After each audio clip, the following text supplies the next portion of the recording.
El Departamento de Justicia de Estados Unidos ofreció a México toda la ayuda que requiera para la recaptura del fugado narcotraficante Joaquín El Chapo Guzmán.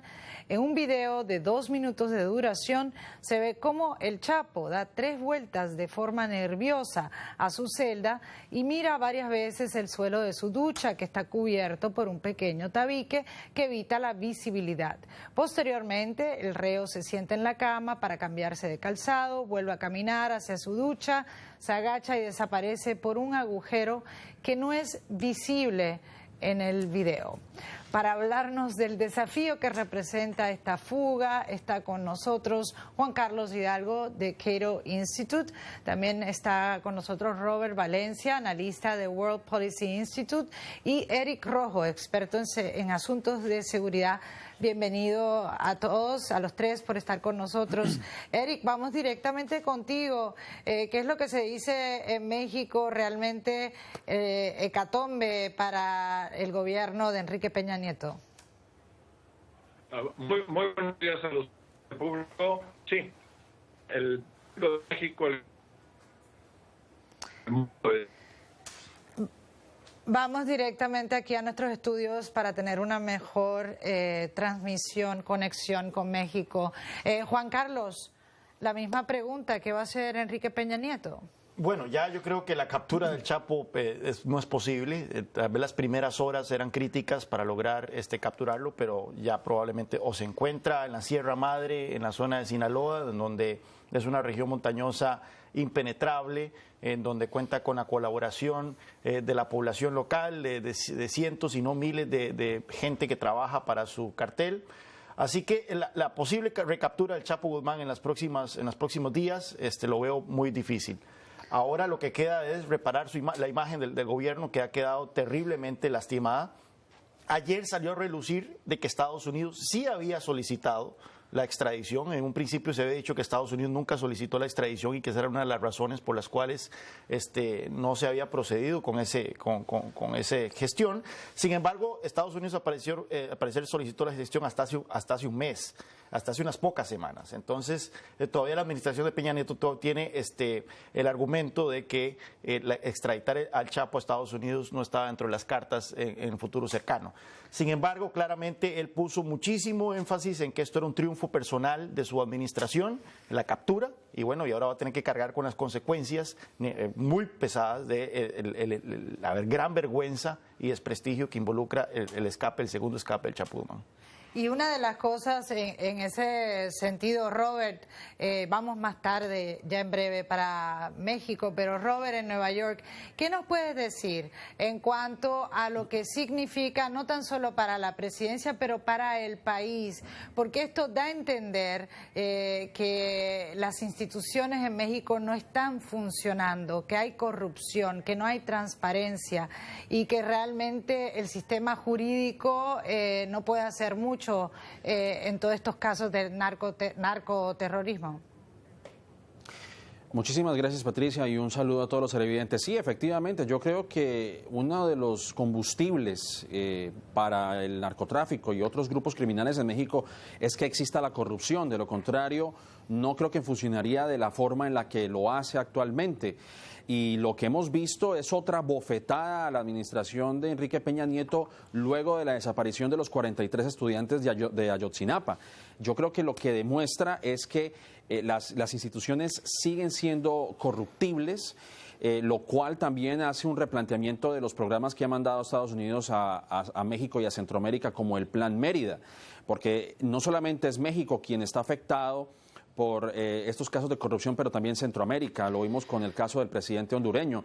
Así que yo creo que hay que hacer un planteamiento, sacar de raíz a estos criminales que están dentro del gobierno, a nivel municipal más que todo, y también dentro de las cárceles, porque aunque se habla mucho de la policía, se habla mucho del gobierno y se habla mucho de los militares, no se toca mucho el tema del sistema carcelario en México, y no es la primera vez que ocurre algo así. Han habido 300 fugas en México, vimos la conflagración en una cárcel en Monterrey, en Apodaca, con lo cual también esto replantea que que en ese frente también hay que hacer mucho trabajo.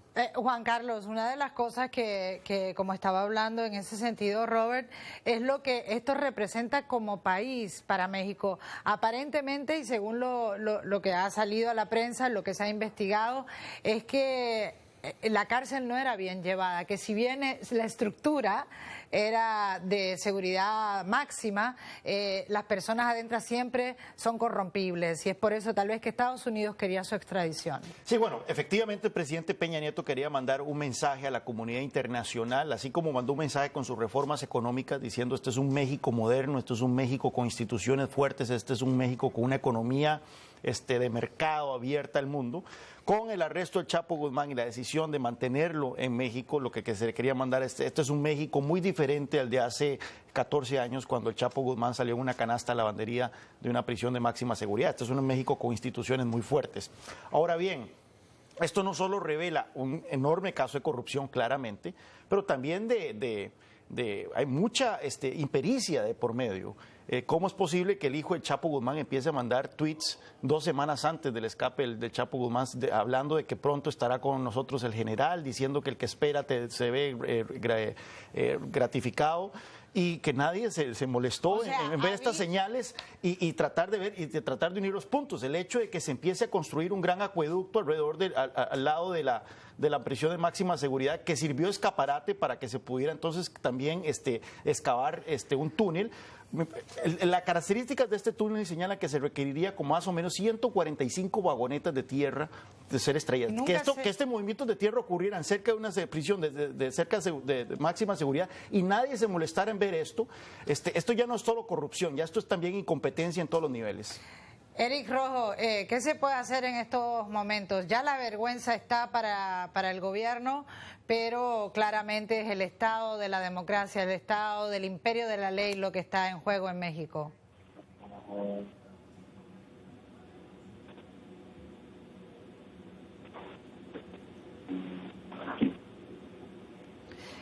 Bueno, vamos a Robert Valencia. Robert, la misma pregunta, no tenemos a Eric todavía.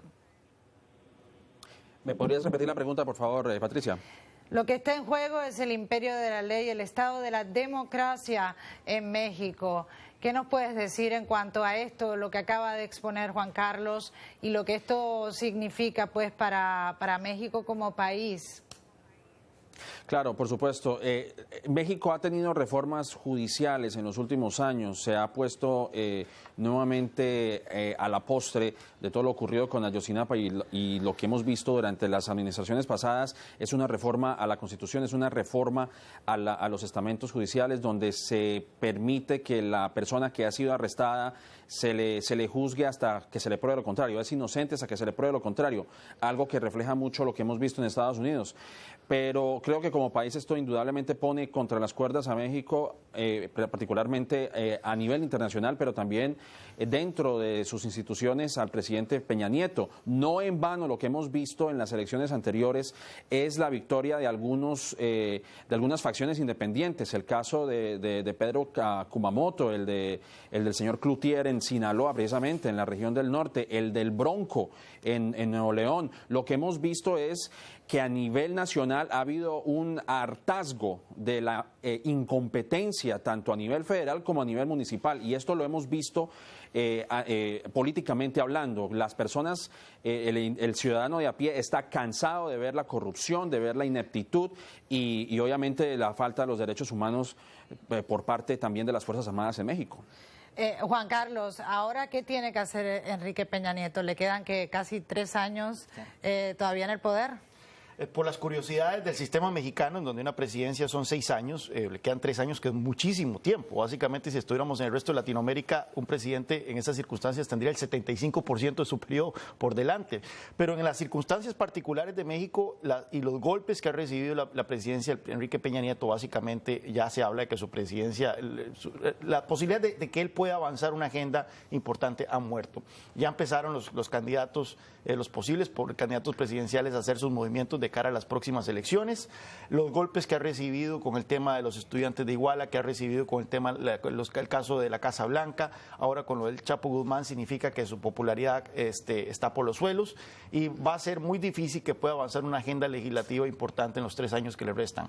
Ahora lo que le queda es tratar de administrar las reformas económicas que se han realizado, en donde también tiene retos importantes. Por ejemplo, la caída en el precio del petróleo, que no estaba dentro de las cartas, era muy difícil de prever. Bueno, esto ha lastimado el éxito posible de su reforma energética. Ya vimos que las primeras concesiones no fueron lo que mucha gente esperaba de exploración de petróleo. Así que, bueno, al presidente nada más le queda ahora tratar de profundizar la implementación de las reformas económicas. Muy difícil, porque inversionistas, por ejemplo, con esa poca credibilidad de la estabilidad de México no van a entrar. Sí, exactamente. Todo se confluye en un solo punto, que es la imagen que México proyecta al mundo, así como el presidente Peña Nieto quiso mandar esta imagen de fortaleza institucional de un nuevo México. Estos casos demuestran de que el viejo México está muy presente todavía.